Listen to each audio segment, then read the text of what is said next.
Good afternoon, Figaholic friends.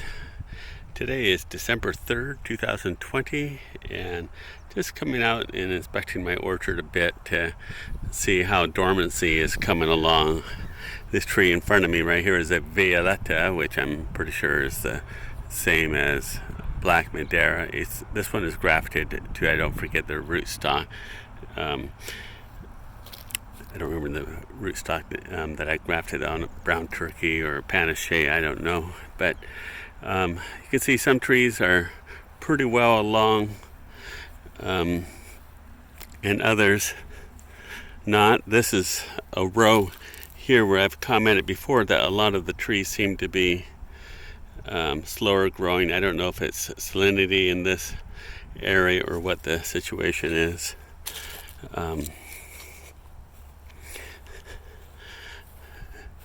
We've had some cold nights. Our coldest so far, maybe a week or so ago, was 29.4 degrees or 29.5 degrees. I have a weather station in a nearby orchard. Some trees are completely dormant, but right now it's at least 60 degrees outside, very pleasant. This is Burgess-Ote Grease. Here, there's lots of fruit on it. This is somewhat soft, but it's pretty firm still, so it would not be good. I ate a very nice Bordeaux Negro Ramada by my house yesterday or the day before.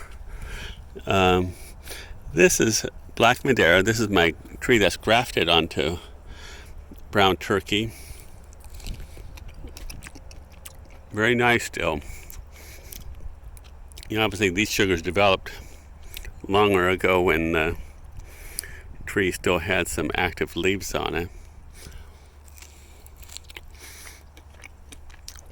There's some others in here. I know the birds have got some.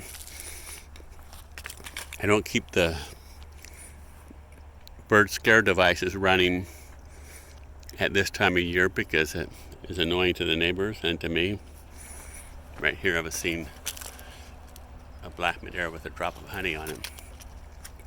I think that this is one of the varieties that is kind of ever-bearing. There's a variety, I know a couple. There's an Italian ever-bearing and a Texas ever-bearing. And I think that in the right climate, black Madeira and violeta, Figo Preto can go more non-stop. Now it's kind of interesting. Here's a black Madeira that's not grafted, and it looks, there's one little leaf on that, but it's pretty well dormant. This is a larger mass, and there's some sheltering of lower leaves by upper leaves from the cold weather, I suppose. And this is a Figo Preto.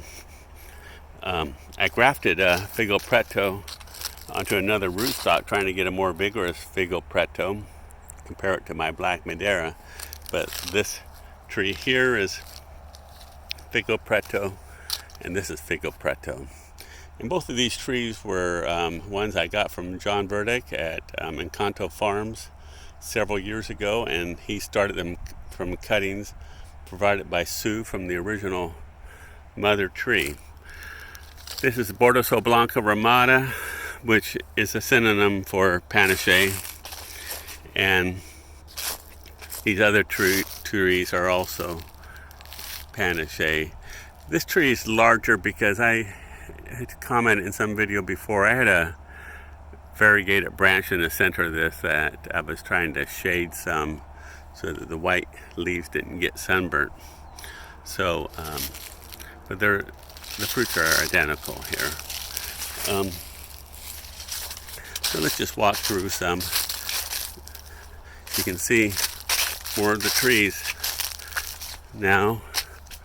We mowed here a couple weeks ago. I say we, my worker did that. I'm trying to slow down. People want me to keep doing more, and I'm trying to slow down. I get involved in other projects, and I don't say I'm less interested in figs, but I can't keep the same pace with figs and try new exciting things at the same time. So I'm not going to go through every tree, and I don't memorize every tree. I do a lot of them. It's a little bit harder to tell when they don't have leaves on them.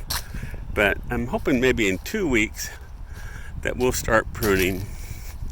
And it takes quite a while. We'll have even more varieties offered this year. Now, some people want me to try new varieties, and this is what I end up having to do. To do that, I end up having to pull out another tree and then plant in another one. So it's kind of hard to decide, what tree to remove to do that, and it's a lot of work to do so.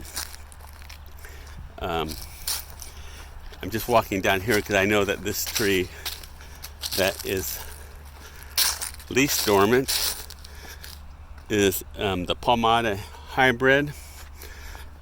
All the other figs we grow are Ficus carica, and this is a hybrid with Ficus palmata, and I've done videos of that. You can watch that, but it's more cold sensitive, and some people I know at one time suggested, a tree that lost its leaves earlier maybe was less cold hardy or more sensitive to cold, and I said no, those varieties are better adapted to being prepared for cold winter, so they go dormant sooner, and they also awake from dormancy later. This tree 1 year, you can notice the velvety leaves on the petiole,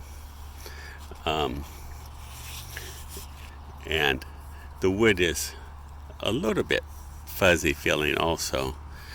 I think the second or third year this tree was in the ground, it died back to the ground, and it showed its cold sensitivity.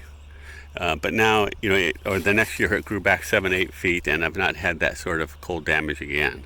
I think maybe 26 degrees, it killed it back quite a bit. So anyway, that gives you a pretty good idea of what the orchard's looking like. We hope to start pruning in a couple weeks, and I'm still targeting for mid-January to start our annual cutting sale. Thanks for watching, and stay safe, everybody. Take care.